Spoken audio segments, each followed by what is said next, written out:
అందరికీ నమస్కారం. ఇక టీడీపీలో డిప్యూటీ సీఎంగా నారా లోకేష్ గారికి అవకాశం ఇవ్వాలంటూ సో ఆల్రెడీ ఇచ్చేశారంటూ కూడా సోషల్ మీడియాలో వార్తలు అయితే వస్తున్నాయి. ఎందుకంటే దావోస్ వెళ్ళి వచ్చిన తర్వాత చంద్రబాబు నాయుడు గారు ఈ అంశాలు ఎక్కువగా వస్తున్నాయి సోషల్ మీడియాలో. సో ఇందులో అసలు ఎంతవరకు నిజం ఉంది అంటే పవన్ కళ్యాణ్ గారు డిప్యూటీ సీఎంగా పనికిరారంటారా?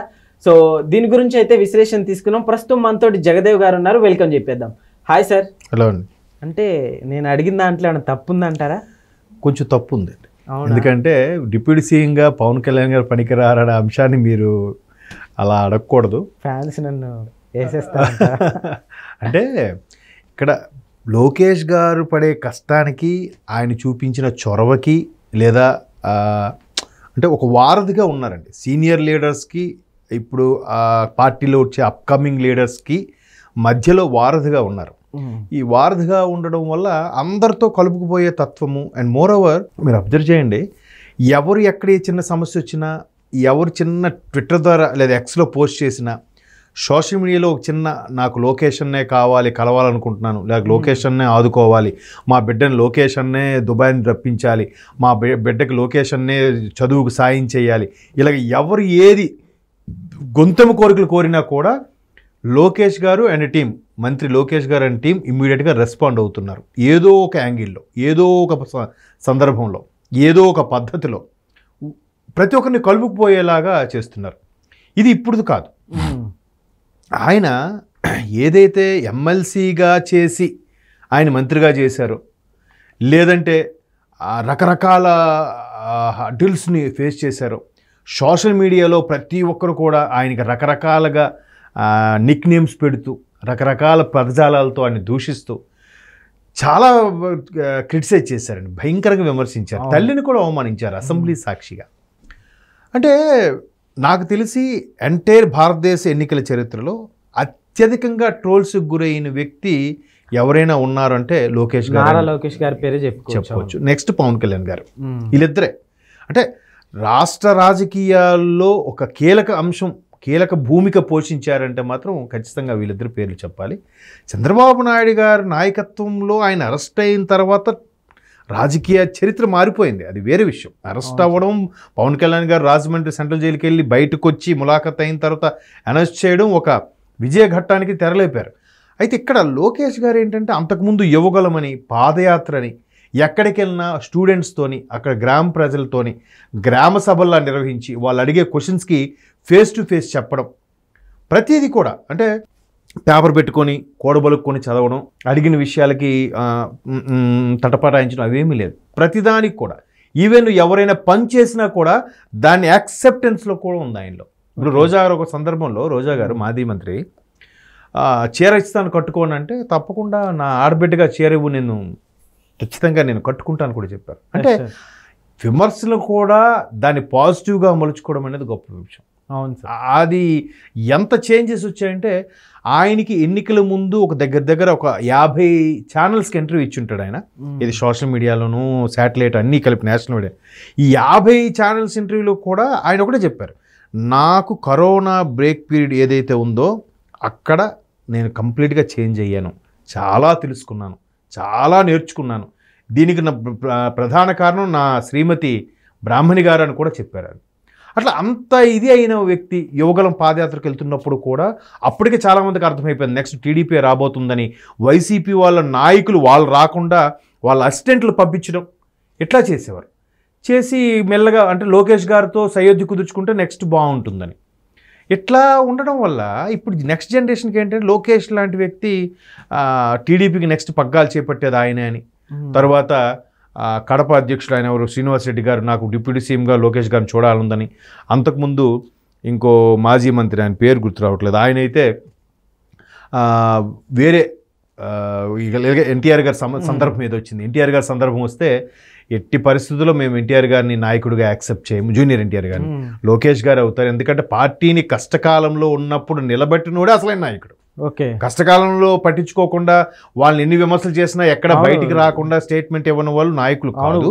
ఆ టైంలో ఇప్పుడు చంద్రబాబు నాయుడు గారి వైఫ్ ఎవరైతే ఉన్నారో సో వాళ్ళ అత్తే సొంత మేనత్త, సో ఆమెని విమర్శించినా కానీ ఎన్టీఆర్ గారు బయటకు వచ్చి ఖండించలేదు. అవును. సో ఇలాంటివి కూడా చాలా మందికి టీడీపీ పొలిటికల్ అభిమానులకి క్వశ్చన్ చేశారు. Yes, correct. అయితే ఇప్పుడు అలాంటి సందర్భంలో కూడా లోకేష్ గారు నిలబడడం, చాలా ఫైట్ చేయడం, ఆయన మీద ఇన్ని రకాలు సుమారుగా ఒక 300-400 కేసులు పెట్టారంట ఈ గడిచిన 5 ఏళ్లలో. సో వీటన్నిటినీ కొంతమంది ఇప్పుడు సోమిరెడ్డి చంద్రమోహన్ రెడ్డి గారు, తర్వాత మాజీ ఎమ్మెల్యే మన వర్మ గారు, పిఠాపురం వర్మ గారు, చాలా మంది ఈ రీసెంట్గా టీజీ మంత్రి భరత్ గారు కూడా ఆయన ఆ విధంగా చూడాలనుకుంటున్నాను చెప్పడం.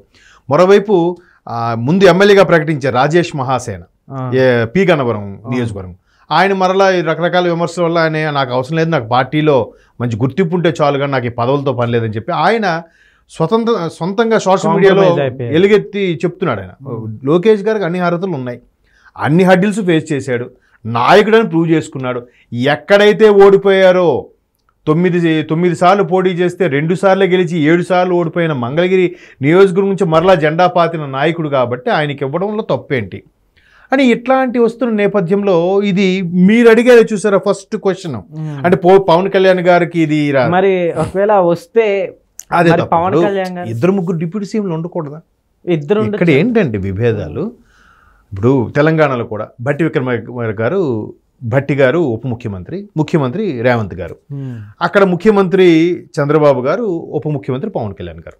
దానికి అది ఏమండి మంత్ర, ఉప ముఖ్యమంత్రి లేదా ముఖ్యమంత్రి లేదా సాధారణ ఎమ్మెల్యే అని కాదు, మనిషి ప్రజల ఆకాంక్షకు తగ్గట్టుగా నడుచుకునే ఏ నాయకుడైనా గొప్పోడే.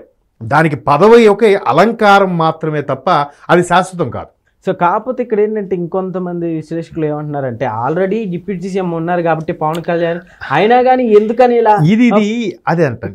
సోషల్ మీడియాలో తెరలేపిన ఒక రకమైన కాంట్రవర్సీ స్టేట్మెంట్. పవన్ కళ్యాణ్ గారు పనికిరారా అని అంటే అది తప్పది. ఎందుకంటే ఇంతకుముందు హోంమంత్రిగా అనిత గారు అమ్మ మీరు ఒక స్త్రీగా మీరు ఎక్స్క్యూజ్ చేస్తున్నారేమో, ఈ ఎదవల్ని మీరు సపోర్ట్ చేస్తున్నారేమో, మీ ప్లేస్లో నేనుంటే మాత్రం సపోర్ట్ చేయననే యాంగిల్లో ఆయన హెచ్చరించారు తప్ప మీరు హోంమంత్రి మీరు పనికిరారు, హోంమంత్రి నాకు ఆ పదవి ఇచ్చేయండి అని అన్నట్టుగా కొన్ని సోషల్ మీడియాలో వార్తలు కథనాలు వచ్చాయి. సో అక్కడ ఉద్దేశం అది కాదు, మీరు అంత సాఫ్ట్గా ఉంటే కుదరదు.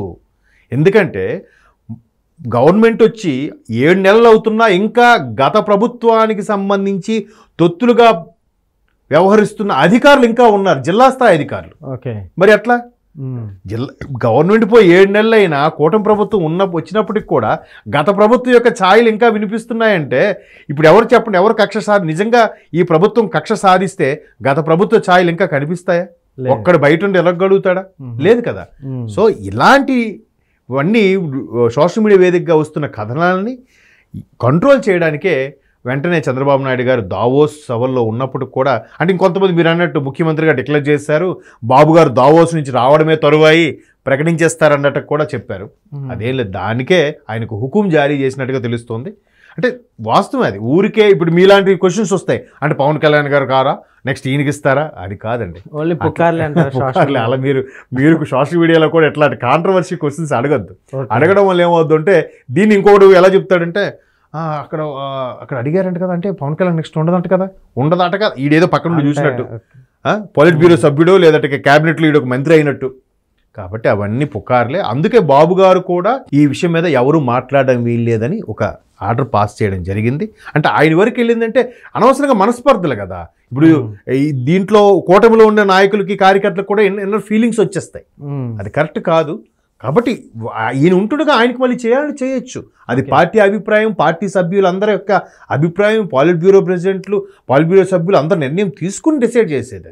Okay sir, thank you. నాకు కూడా మంచి ఇన్ఫర్మేషన్ ఇచ్చారు. Thank you.